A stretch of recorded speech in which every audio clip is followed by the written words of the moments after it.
Well, to add the lid, the first thing we're going to need to do is add the lid component. So let's just go ahead and add a new part. We'll call this our lid. And save it to an external part. Open it up, insert part, grab our master form, drop it in there, and hide everything. Could have used our template, but oh well. It doesn't take that long to do anyway. So there is our lid, at least in its most basic form. First thing I want to do is go to the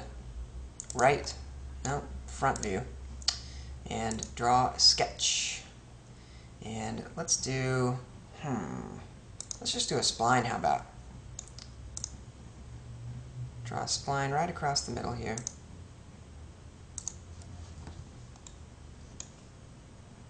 Let's just use this as a chance to talk a little bit about splines in SolidWorks. I'm going to go ahead and go normal to our sketch, make our view normal to our sketch.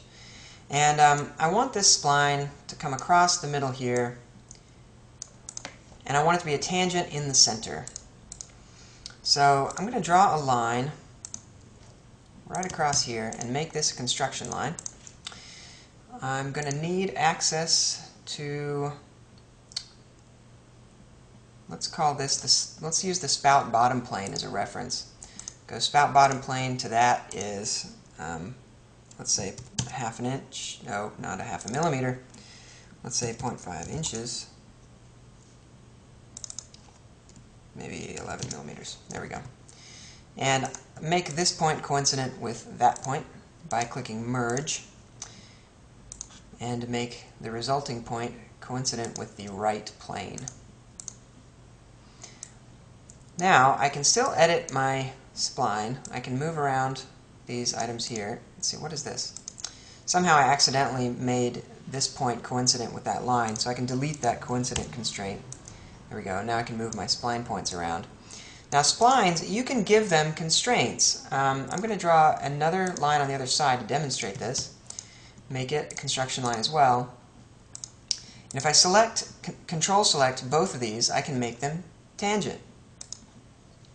I can also control select both of these and make them tangent. But I want to point out to you that the tangent function with these splines is anything but bulletproof. It's actually pretty wonky, and it will break on you from time to time. So I just want you to know when it happens, sometimes this will give you some issues, unfortunately. I really wish they would fix that, because I use splines constantly in surfacing. It's really actually very important. So I'll just go ahead and constrain this sketch a little bit more. I'd like the result to be something like so. So we end up with a nice swoop going down.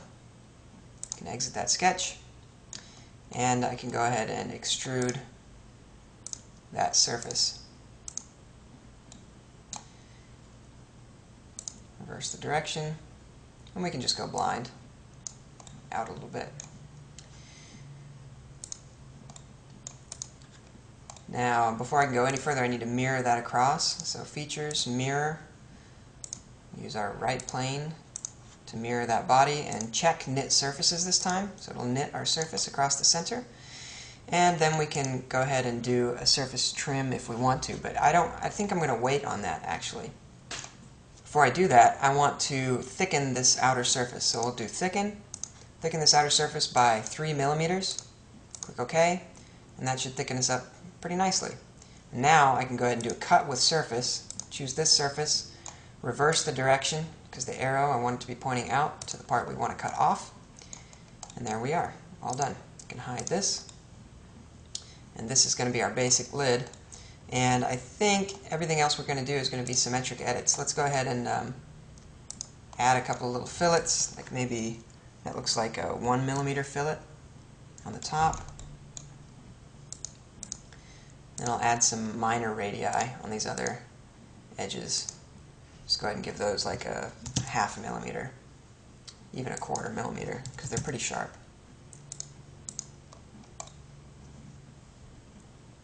And we can go ahead and mirror this part across now. Make sure merge solids is checked. We're just about done. One more thing, let's go ahead and add a hole in the top for the plunger to go through. So we use our top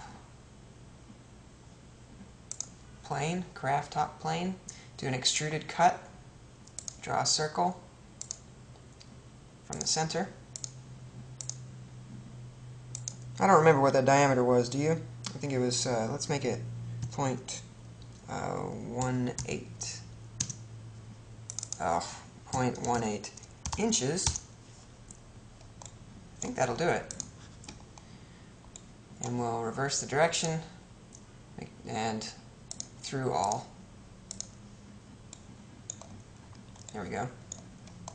I think that just has kind of a big fillet right here on the outside, so we'll make that 1 millimeter. Close that up. And we have a lid.